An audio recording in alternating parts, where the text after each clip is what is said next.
আসসালামু আলাইকুম, সবাইকে শুভেচ্ছা। এই যে ফুলটা দেখছেন, এই ফুলটার সাথে কি সবাই পরিচিত? আমার মনে হয় না, সবাই মনে হয় পরিচিত না।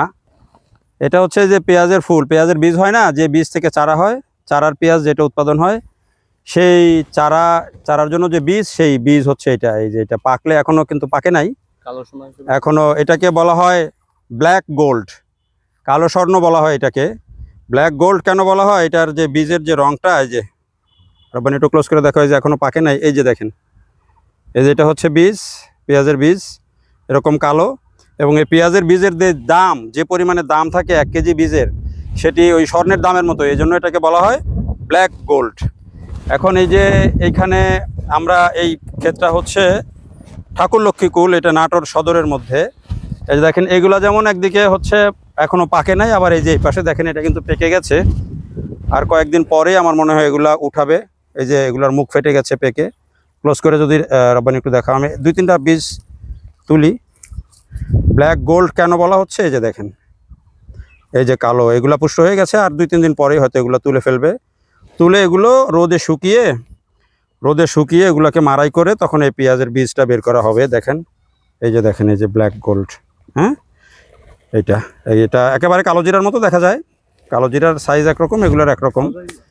তো এগুলার দাম হচ্ছে আকাশচুম্বী, কারণ হলো এই 1 কেজি পেঁয়াজের বীজ দিয়ে কিন্তু অনেকখানি জায়গা পেঁয়াজের আবাদ করা যায়।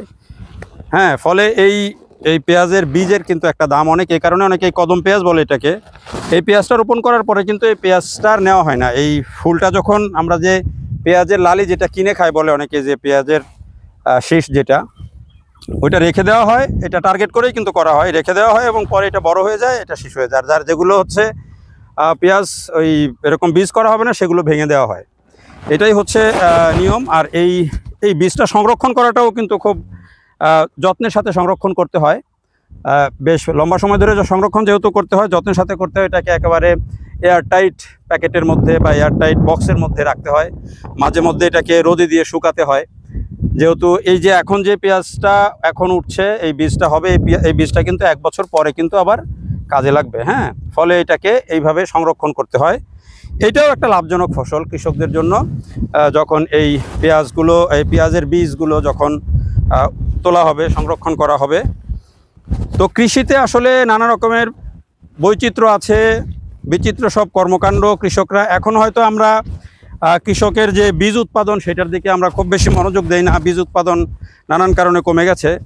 আগে কিন্তু বেশিরভাগ, এখন কিন্তু অনেক জাতের বীজ আছে যেগুলো হয়তো বিভিন্ন কোম্পানি সাপ্লাই দেয়, কিন্তু আগে কৃষকের বীজ কিন্তু কৃষকরাই উৎপাদন করতো। এই যে এইভাবে উৎপাদন করতো, অধিকাংশ ফসলের ক্ষেত্রেই কিন্তু সেটা ঘটতো। কিন্তু এখন কোম্পানিগুলো বেশিরভাগ বীজ দিচ্ছে, কখনো অনেক ভালো হচ্ছে। যেমন এবারে তরমুজে কিন্তু বেশিরভাগ যারা ভালো জাত পেয়েছেন, তারা তরমুজে অনেক ভালো লাভ করেছেন।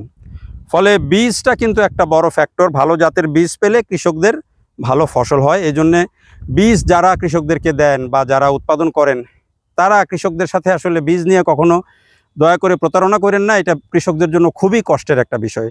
একটা ফসল 2-3 মাস 4 মাস ধরে করার পরে যখন বীজে গিয়ে তারা দেখেন যে এটা ভেজাল, তখন কিন্তু তাদের দুঃখটার বলার জায়গা থাকে না। দেখার জন্য সবাইকে অনেক ধন্যবাদ।